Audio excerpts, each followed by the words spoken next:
আমার জানলা দিয়ে একটুখানি আকাশ দেখা যায়, একটু বর্ষা, একটু গ্রীষ্ম, একটুখানি শীত।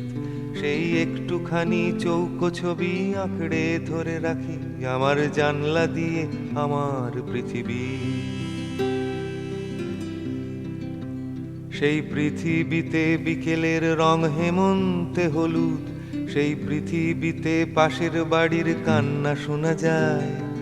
পৃথিবীটা বড়ই ছোট আমার জানালায়, আমার জানলা দিয়ে আমার পৃথিবী। সেই পৃথিবীতে বাঁচবো বলেই যুদ্ধ করি।